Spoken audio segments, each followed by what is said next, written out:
Time ಈಗ 4:35. ಇಷ್ಟು ಬೇಗ ಮುಗಿಸಿದ್ದೀನಿ ನಾನು. ನಮಸ್ಕಾರ ಎಲ್ಲರಿಗೂ. ನಾನಿವತ್ತು ನನ್ನ ಫಸ್ಟ್ ಫ್ಲೈಟ್ ಜರ್ನಿನ ನಿಮಗೆ ತೋರಿಸೋಣ ಅಂತ ಇದ್ದೀನಿ. ಇವಾಗ ಏರ್ಪೋರ್ಟಿಗೆ ಹೋಗಬೇಕು. 3 ಗಂಟೆ ಆಗಿದೆ. ಇವಾಗ ಕ್ಯಾಬ್ ಬುಕ್ ಮಾಡಿದ್ದೀನಿ, ಆಗಲೇ ಬಂದಿದ್ದಾರೆ. 1-2 ನಿಮಿಷ ಅಂತ ಹೇಳಿದೆ. ಸೊ 2 o'clockಗೆ ರೆಡಿ ಆಗಿದ್ದೀನಿ for my first flight journey. Excite ಆಗಿದ್ದೀನಿ ಆ್ಯಂಡ್ ನರ್ವಸ್ ಕೂಡ ಇದೆ, ಬಿಕಾಸ್ ನಾನಿನ್ನ ವೆಬ್ ಚೆಕ್ ಇನ್ ಮಾಡಿಲ್ಲ. ಅದಕ್ಕೆ ಬೇಗ ಹೋಗಿ ಪ್ರೊಸೀಜರ್ಸ್ ಎಲ್ಲ ಮುಗಿಸೋಣ ಅಂತ ಇದ್ದೀನಿ. ವೆಬ್ ಚೆಕ್ ಇನ್ ಸ್ವಲ್ಪ ಇಶ್ಯೂ ಆಯಿತು ಅಂತ, ಬಟ್ ನೋಡುವ ಏನಾಗುತ್ತೆ ಹೇಗಾಗುತ್ತೆ ಅಂತ. ನಾನು ನಿಮಗೆ ನನ್ನ ಜೊತೆಗೆ ನನ್ನ ಏರ್ಪೋರ್ಟ್ ಜರ್ನಿನ ತೋರಿಸ್ತೀನಿ. ಬನ್ನಿ ಹೋಗುವ.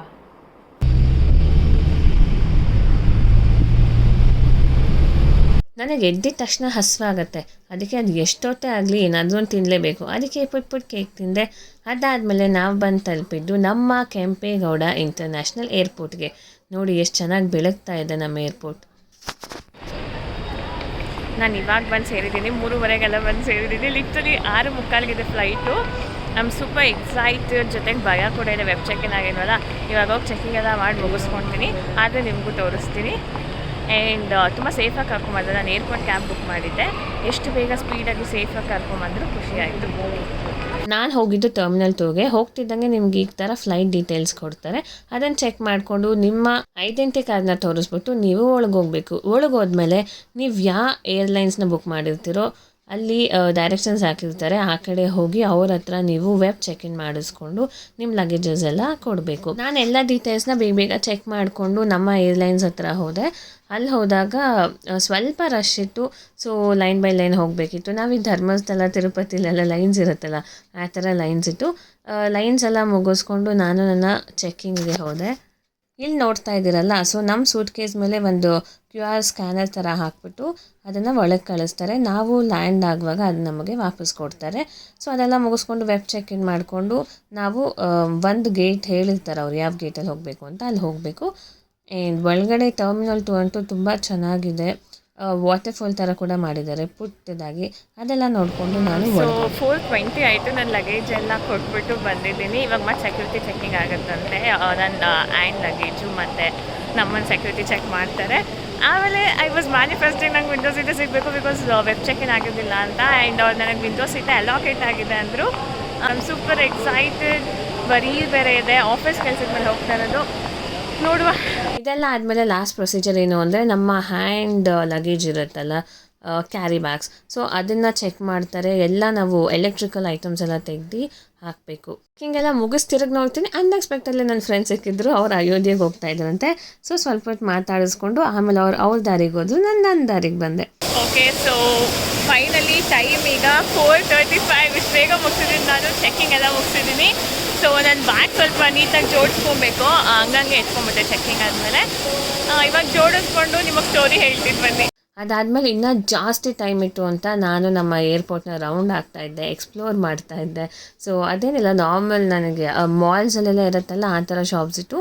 ಬಟ್ ಎಲ್ಲ ಹೈ-ಫೈ ಶಾಪ್ಸ್ಗಳಿತ್ತು. ಎಲ್ಲರೂ ಬೆಳಗ್ಗೆ ಓಪನ್ ಮಾಡಿದರು.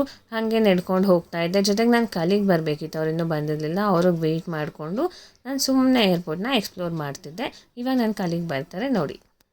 ಇವ್ರು ನಮ್ಮ ಕಲೀಗ್ ಪ್ರಮೋದ್ ಅಂತ, and is a manager. But ಎಷ್ಟು ಫ್ರೀಯಾಗಿ ಮಾತಾಡ್ತಾರೆ ಗೊತ್ತಾ. So is giving a company for me to travel from Bengaluru. So ನಾನು ಮತ್ತು ಪ್ರಮೋದು ಮತ್ತೆ ಇನ್ನೊಂದಷ್ಟು ಏರ್ಪೋರ್ಟ್ನ ಎಕ್ಸ್ಪ್ಲೋರ್ ಮಾಡಿದ್ವಿ. ಇನ್ನೂ ನಮಗೆ 1.5 hour ಟೈಮ್ ಇತ್ತು. ಏನು ಮಾಡೋದು ಅಂತ ಕೂತ್ಕೊಂಡು ಹರತೆ ಎಲ್ಲ ಓಡಿದ್ವಿ. 5 o'clock ಆಗಿದೆ. ನಾವು ಕೂತ್ಕೊಂಡು ಮಾತಾಡ್ತಿದ್ದೀವಿ. ಆ್ಯಕ್ಚುಲಿ ನನಗೆ ಡ್ರೀಮ್ ಅನ್ನಿಸ್ತಾ ಇದೆ. ನಾನು ಫಸ್ಟ್ ಟೈಮ್ ಬರ್ತಾ ಇರೋದು ಫ್ಲೈಟಲ್ಲಿ. ಐ ವಾಸ್ ಥಿಂಕಿಂಗ್ ಬರ್ತಾರೆ, ನಾನು ಯೋಚನೆ ಮಾಡ್ತಿದ್ದೆ ನಿಜವಾಗ್ಲೂ ಹೋಗ್ತಾ ಇದ್ದೀನ ನಾನು ಅಥವಾ ಕನಸು ಕಾಣ್ತಿದ್ದೀನ ಅಂತ. ನನ್ನ ಕಲೀಗು ಆಫ್ಟರ್ 19 years ಇವರು ಆಫ್ಟರ್ 19 years ಬರ್ತಿದ್ದಾರೆ. ಮತ್ತು ಅವ್ರಿಗೆ ಆಲ್ರೆಡಿ ಎಕ್ಸ್ಪೀರಿಯನ್ಸ್ ಆಗಿದೆ. ನೋಡಬೇಕು. ನನಗೇನು ಗೊತ್ತಾ, ರಿಯಲಿ ನಾನು ಮ್ಯಾನಿಫೆಸ್ಟ್ ಮಾಡ್ತಿದ್ದೆ ನಂಗೆ ವಿಂಡೋ ಸೀಟ್ ಬೇಕು ಅಂತ. ಲಿಟ್ರಲಿ ಅವರು ವಿಂಡೋ ಸೀಟೇ ಕೊಟ್ಟಿದ್ದೀನಿ. ಅದನ್ನು ನಾನು ಅವ್ರ ಹತ್ರ ಕೇಳ್ತಿದ್ದೆ, ನಾನು ಫಸ್ಟ್ ಟೈಮ್ ಬರ್ತಿರೋ ವಿಂಡೋ ಸೀಟ್ ಕೊಡಿ ಅಂತ. ಆ್ಯಂಡ್ ಅವ್ರು ಅದೇ ಕೊಟ್ಟಿದ್ದಾರೆ. ಅದು ಖುಷಿ ಆಯಿತು. ನಾನು ಆಫೀಸ್ ವರ್ಕ್ ಮೇಲೆ ಹೋಗ್ತಾ ಇರೋದು. ಎಲ್ಲಿ ಹೋಗ್ತಾ ಇದ್ದೀನಿ ಅಂತ ಹೋದ್ಮೇಲೆ ತೋರಿಸ್ತೀನಿ. ಆ್ಯಂಡ್ ನನ್ನ ಫ್ರೆಂಡ್ಸ್ ತುಂಬ ಜನ ನನಗೆ ಗೈಡ್ ಮಾಡಿದ್ದಾರೆ ಹೆಂಗೆ ಹೋಗೋದು ಅಂತೆಲ್ಲ. ಬಿಂದು, ರಂಜಿತಾ, ಸೌಂಡ್ ಬಂಧನ ಇವ್ರು 4 ಜನಕ್ಕೆ ಗೊತ್ತಿದ್ದಿತ್ತು, ಎಲ್ಲ ಗೈಡ್ ಮಾಡಿದ್ದಾರೆ. ಆ್ಯಂಡ್ ಬಿಂದು 2:30 ಮೆಸೇಜ್ ಮಾಡಿದ್ಲು, ಏನಾದರೂ ಇದ್ದರೆ ಕಾಲ್ ಮಾಡುವಂತ. ಅವಳು ಫಸ್ಟೇ ಟೈಮ್ ಇಲ್ದಿರೋ ಟೈಮಲ್ಲಿ ಮಲಗ್ತಾಳೆ. ಸೊ ಇಟ್ ವಾಸ್ ನೈಸ್, ಚೆನ್ನಾಗಿತ್ತು. ಲಿಟ್ರಲಿ ಇವಾಗ ಚೈಲ್ಡ್ ಫೀಲ್ ಆಗ್ತಿದೆ, ಫುಲ್ ಎಕ್ಸೈಟ್ಮೆಂಟ್, ಮಿಕ್ಸ್ಡ್ ಫೀಲಿಂಗಲ್ಲಿದ್ದೀನಿ. ಸ್ವಲ್ಪ ಕಾಮ್ ಕೂಡ ಇದೆ, ಬಟ್ ಹೇಗಿರುತ್ತೆ ಅಂತ ನೋಡೋಕ್ಕೆ, ಟು ವಿಟ್ನೆಸ್ ದಟ್ ಬ್ಯೂಟಿ. ನಾನು ನಿಮಗೂ ತೋರಿಸ್ತೀನಿ, ನೋಡ್ತಾ ಇರಿ, ಕಾಯ್ತಾ ಇರಿ. ಇವಾಗ ಪಾಸ್ ತೋರಿಸಿ ಒಳಗೋಗೋ ಸಮಯ. ನಾನು ಫ್ಲೈಟ್ನ ತೋರಿಸ್ತಿದ್ದೀನಿ. ಓಕೆ, ಆ್ಯಕ್ಚುಲಿ ನಾನು ತುಂಬ ಎಕ್ಸೈಟ್ ಆಗಿದೆ. ರಾತ್ರಿ ಎಲ್ಲ ನಂಗೆ ನಿದ್ದೆನೇ ಬರಲ್ಲ ಎಕ್ಸೈಟ್ಮೆಂಟ್ಗೆ. ಬಟ್ ಇವಾಗೇನು ಅಂಥ ಎಕ್ಸೈಟ್ಮೆಂಟ್ ಇಲ್ಲ, ಸ್ವಲ್ಪ ಇದೆ, ಬಟ್ ನಾರ್ಮಲ್ ಫೀಲ್ ಆಗ್ತಿದೆ. ಲೈಟ್ ಹಾರ್ಟ್ ಅನ್ನಿಸ್ತಾ ಇದೆ. ಸೊ ಬನ್ನಿ ಈಗ ಫ್ಲೈಟ್ ಹತ್ತೋಣ. ನಾವು ಬೋರ್ಡಿಂಗ್ ಪಾಸ್ ತೋರಿಸ್ಬಿಟ್ಟು ಹೊರಗೆ ಹೋಗಬೇಕು. ಅಲ್ಲಿ ನಮಗೆ ಅಂತ ಬಸ್ ವೆಯ್ಟ್ ಮಾಡ್ತಿರುತ್ತೆ. ಆ ಬಸ್ ಹತ್ಕೊಂಡ್ರೆ ನಮ್ಮನ್ನು ಫ್ಲೈಟ್ ಹತ್ರ ಕರ್ಕೊಂಡೋಗಿ ನಿಲ್ಲಿಸುತ್ತೆ. ಆ್ಯಕ್ಚುಲಿ ಈ ಕಡೆಯಿಂದ ಆ ಕಡೆಗೆ ನಡ್ಕೊಂಡೇ ಹೋಗ್ಬೋದು, ಬಸ್ ಅವಶ್ಯಕತೆ ಇಲ್ಲ. ಬಟ್ ಅದೆಲ್ಲ ಏನೋ ಮೋಸ್ಟ್ಲಿ ಅಲ್ಲೆಲ್ಲ ಡಿಸ್ಟರ್ಬೆನ್ಸ್ ಆಗಬಾರ್ದು ಅಂತನೋ ಅಥವಾ ರಾಯಲ್ ಟ್ರೀಟ್ಮೆಂಟ್ ಅಂತನೋ ಗೊತ್ತಿಲ್ಲ. ಸೊ ಎಲ್ರಿಗೂ ಈ ಥರ ಮಾಡ್ತಾರೆ. ನಮ್ಮ ಬೆಂಗಳೂರು ಏರ್ಪೋರ್ಟಲ್ಲಿ ಅಷ್ಟೇ ಇದಿರೋದು. ಆಮೇಲೆ ನಮ್ಮ ಫ್ಲೈಟ್ ಸಿಕ್ತು. ನಾವು ನಮ್ಮ ಫ್ಲೈಟ್ಗೆ ಫಸ್ಟ್ ಟೈಮ್ ಹತ್ತಿದ್ದೀವಿ. ಮೆಮೊರೀಸ್ನ ಸ್ಟೋರ್ ಮಾಡಬೇಕಲ್ವ, ಅದಕ್ಕೆ ನಾನು ನನ್ನ ಫಸ್ಟ್ ಫ್ಲೈಟ್ ಅಂತ ವೀಡಿಯೋಸ್ ಎಲ್ಲ ತೆಗೆಸ್ಕೊಂಡೆ. ಆಮೇಲೆ ಒಳಗಡೆ ಹೋಗಿ ನಾವು ನಮ್ಮ ಸೀಟ್ಸ್ನೆಲ್ಲ ಹುಡ್ಕೊಂಡು ಲಗೇಜಸ್ ಎಲ್ಲ ಎತ್ತಿಕ್ಬಿಟ್ಟು ಕೂತ್ಕೊಂಡ್ವಿ. ಅದಾದಮೇಲೆ ನಮಗೆ ಸೇಫ್ಟಿ ಪ್ರೊಸೀಜರ್ಸ್ ಬಗ್ಗೆ ಒಂದಷ್ಟು ಇನ್ಫಾರ್ಮ್ ಮಾಡಿದ್ರು. ಜೊತೆಗೆ ನಮಗೆ ಬುಕ್ಸ್ ಕೂಡ ಕೊಟ್ಟಿದ್ರು ಆ್ಯಂಡ್ ಮೆನ್ಯೂ ಕೂಡ ಇತ್ತು.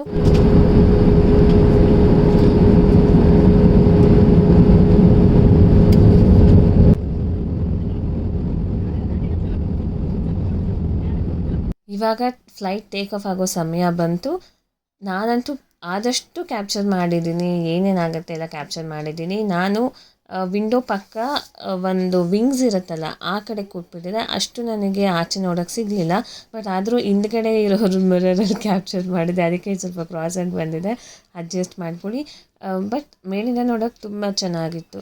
ನಮ್ಮ ಸೂರ್ಯ ದೇವ ಅಂತೂ ನನ್ನ ಪಕ್ಕನೇ ಇತ್ತು ಅನಿಸುತ್ತೆ. But it was a very good experience. Finally ಆಕಾಶದಲ್ಲೂ ಒಂದ್ಸಲ ಹೋಗಿ ಬಂದೆ ಅನ್ನೋ ಸಮಾಧಾನ ಇದೆ. ಆಲ್ಮೋಸ್ಟ್ 1 hour 20 minutesಗೆಲ್ಲ ನಾವು ಲೊಕೇಶನ್ಗೆ ಲ್ಯಾಂಡ್ ಆದ್ವಿ. ಹೋಗಿ ನೆಕ್ಸ್ಟ್ ನಮ್ಮ ಪ್ರೊಸೀಜರ್ ಏನು, ಹೋಗಿ ನಮ್ಮ ಲಗೇಜಸ್ನ ಕಲೆಕ್ಟ್ ಮಾಡಬೇಕಿತ್ತು. ನೀವು ಫ್ಲೈಟ್ ಇಳಿತಿದ್ದಂಗೆ ನಿಮ್ಗೆ ಅಲ್ಲಿ ಹೇಳ್ತಾರೆ ಗೇಟ್ ನಂಬರ್ ಯಾವುದು ಅಂತ, ಹೋಗಿ ನಿಮ್ಮ ಲಗೇಜಸ್ನ ಕಲೆಕ್ಟ್ ಮಾಡ್ಕೊಬೇಕು. ಹೋಗೋಕ್ಕೂ ಮುಂಚೆ ನೋಡಿ, ನಾವು ಬಂದಿರೋದು ಪುಣೆಗೆ ಅಂತ. ತುಂಬ ದೂರ ಟ್ರಾವೆಲ್ ಮಾಡಿಲ್ಲ, ಬಟ್ ಸ್ವಲ್ಪ ದೂರ ಟ್ರಾವೆಲ್ ಮಾಡಿದ್ದೀನಿ. ಆಫೀಸ್ ವರ್ಕ್ ಮೇಲೆ ಬಂದಿದ್ದೆ. ಸೊ ನಾನು ಲಗೇಜಸ್ ಎಲ್ಲ ಕಲೆಕ್ಟ್ ಮಾಡಿಕೊಂಡು ಮತ್ತೆ ನಾವು ಹೋಟೆಲ್ಗೆ ಹೋದ್ವಿ. ನಾವು ಇವಾಗ ತಾನೇ ಫ್ಲೈಟ್ ಜರ್ನಿ ಮುಗಿಸ್ಕೊಂಡು ಬಂದು ಇಳಿದಿದ್ದೀವಿ. ಹೋಟೆಲ್ಗೆ ಹೋಗೋಕ್ಕೆ ಕ್ಯಾಬ್ ಕಾಯ್ತಾ ಇದ್ದೀವಿ. ಆ್ಯಂಡ್ ಏನಂದರೆ ನಂಗೆ ವಿಂಡೋ ಸೀಟ್ ಸಿಕ್ಕಿತ್ತು, ಬಟ್ ನನ್ನ ಪಕ್ಕದಲ್ಲಿ ವಿಂಗ್ಸ್ ಇತ್ತು. ಸೊ ನಂಗೆ ಅಷ್ಟು ಕಾಣಿಸ್ಲಿಲ್ಲ. ಹಿಂದ್ಗಡೆ ಮುಂದ್ಗಡೆ ಇದೆಲ್ಲ ನೋಡಿಕೊಂಡು ಹಂಗೆ ವೀಡಿಯೋಸ್ ತೆಗೆದೆ. ಬಟ್ ಏನಂದರೆ ನಮ್ಮ ಸೂರ್ಯ ದೇವ ನಮ್ಮನ್ನು ಬಿಟ್ಟು ಹೋಗೇ ಇರಲಿಲ್ಲ. ಪೂರಾ ಬಿಸಿಲಿತ್ತು, ಮೋಡನೇ ಇರಲಿಲ್ಲ ಅಂತ ವಾವ್ ಎಕ್ಸ್ಪೀರಿಯನ್ಸ್ ಇಲ್ಲ. ಬಟ್ ದೆನ್ ಚೆನ್ನಾಗಿತ್ತು. ಆ್ಯಂಡ್ ನಾನು ಹತ್ತುವಾಗ ಇಳಿಯುವಾಗೆಲ್ಲ ಭಯ ಆಗುತ್ತೆ ಅಂದ್ಕೊಂಡೆ. ರೋಲರ್ ಕೋಸ್ಟರೇ ಸ್ವಲ್ಪ ಜೋರಾಗಿ ಹೋಗುತ್ತೆ. ಫ್ಲೈಟ್ ಏನು ಅಂತ ಭಯ ಪಡೋದೇನಿಲ್ಲ, ಬಟ್ ಚೆನ್ನಾಗಿತ್ತು. ಎಕ್ಸ್ಪೀರಿಯನ್ಸ್ ಚೆನ್ನಾಗಿತ್ತು ಅಷ್ಟೇ. ಬೇಗನೆ ಬಂದ್ವಿ, 20 minutes ಮುಂಚೆನೇ ಬಂದ್ವಿ. ಒಂದು 5-10 ನಿಮಿಷ ನಿದ್ದೆ ಮಾಡ್ಕೊಂಡು ಬಂದೆ. ಜೊತೆಗೇನು ತಿಂಡೂ ಇರಲಿಲ್ಲ, ಅದು ಬೇರೆ ಹಸಿವಾಗ್ತಿತ್ತು. ನಂಗೆ ಯಾವಾಗ ಫ್ಲೈಟ್ ನಿಲ್ಲಿಸ್ತಾರೋ, ಯಾವಾಗ ಹೋಗ್ತಿರ್ತೀನೋ ಅನ್ನಿಸ್ತಿತ್ತು. ಅಷ್ಟೇ, ಏನಿಲ್ಲ. ಇವಾಗ ಹೋಗಿ ಹೋಟ್ಲಲ್ಲಿ ಜಾಗ ಕೊಟ್ಟರೆ ಇರೋಕ್ಕಿರ್ತೀವಿ. Because 2 ಗಂಟೆಗಿದೆ hotel ಚೆಕ್ಕಿನ್ನು. ನಾವು ಸ್ಟೇ ಇದ್ದಿದ್ದು ಕುಕೂನ್ ಹೋಟೆಲಲ್ಲಿ. ನಮ್ಮ ಆಫೀಸ್ ಕಡೆಯಿಂದ ಅಲ್ಲೇ ನಾವು ಸ್ಟೇ ತೊಗೊಂಡಿದ್ದು. ಹೋದ್ವಿ, ಚೆಕ್-ಇನ್ ಆಗೋಣ ಅಂದರೆ ಇನ್ನೂ ಟೈಮ್ ಇತ್ತು. ಹೇಗಿತ್ತು ಫ್ಲೈಟ್ ಜರ್ನಿ? ಫ್ಲೈಟ್ ಜರ್ನಿ ತುಂಬ ಸ್ಮೂತ್ ಆಗಿತ್ತು.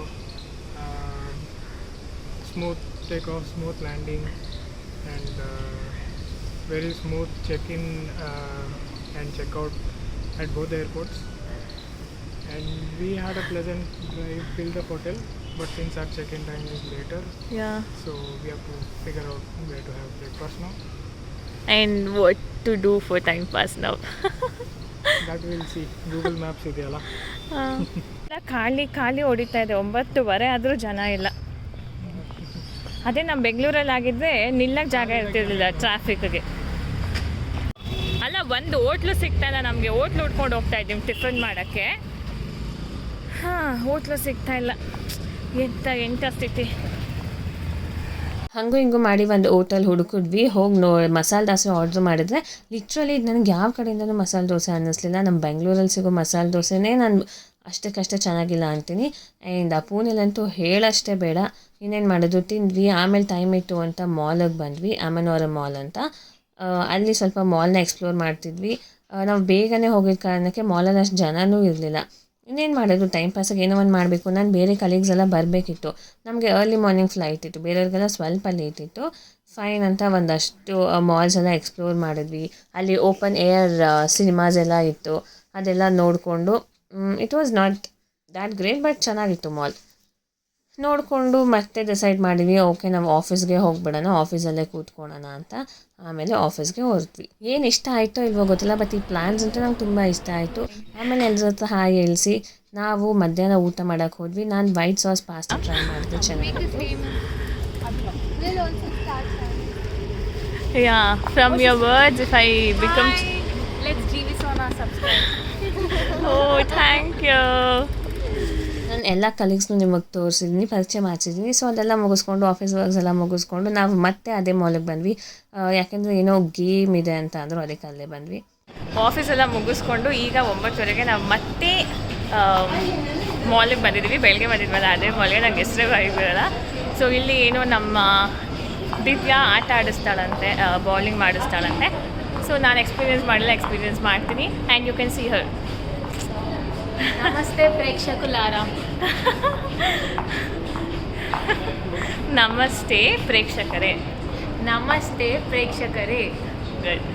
So she's taking us to a game to play. Yeah. So I'm very excited to sponsored by play this bowling. Same mall ನಾನು ಬೆಳಗ್ಗೆನೂ ಬಂದಿದ್ದೆ ಮತ್ತು ಸಾಯಂಕಾಲನೂ ಬಂದಿದ್ದೆ. ವ್ಯತ್ಯಾಸ ಏನು ಅಂದರೆ ಸಾಯಂಕಾಲ ನೋಡೋಕೆ ತುಂಬ ಚೆನ್ನಾಗಿತ್ತು, ಆ ಲೈಟಿಂಗ್ ಚೆನ್ನಾಗಿತ್ತು, ಬಟರ್ಫ್ಲೈಸ್ ನೋಡಿ ಮರದ ಮೇಲೆ. ಅಂದರೆ ಇಟ್ ಈಸ್ ಲೈಟಿಂಗ್ ಬಟ್ ತುಂಬ ಚೆನ್ನಾಗಿತ್ತು. ಸೊ ಫಸ್ಟ್ ನಾವು ಊಟ ಮಾಡೋಣ ಅಂತ ಹೋದ್ವಿ. ಪೂನೆಯಲ್ಲಿ ಮಸಾಲೆ ಪಾವ್ ಅನ್ನೋದು ಫೇಮಸ್ ಅಂತೆ. ಇಟ್ಸ್ ನಥಿಂಗ್ ಬಟ್ ಪಾನಿಪುರಿ ಅಲ್ಲ, ಸಾರಿ, ಮಸಾಲೆ ಪುರಿಗೆ ಪಾವ್ ಹಾಕೊಂಡು ತಿನ್ನೋದು. ಅದು ಮತ್ತು ಇನ್ನೊಂದಷ್ಟು ವೆರೈಟೀಸ್ ತಿಂದ್ವಿ. It was all good. ಅದಾದಮೇಲೆ ನಾವು ಗೇಮಿಂಗಿಗೆ ಹೋದ್ವಿ. ಅಲ್ಲಿ ನಾವು ಏನೇನು ಗೇಮ್ ಆಡಿದ್ವಿ ಅಂತ ನಾನು ನಿಮಗೆ ನನ್ನ ನೆಕ್ಸ್ಟ್ ವೀಡಿಯೋದಲ್ಲಿ ಹೇಳ್ತೀನಿ. ಅಲ್ಲಿವರೆಗೂ ಕಾಯ್ತಾ ಇರಿ.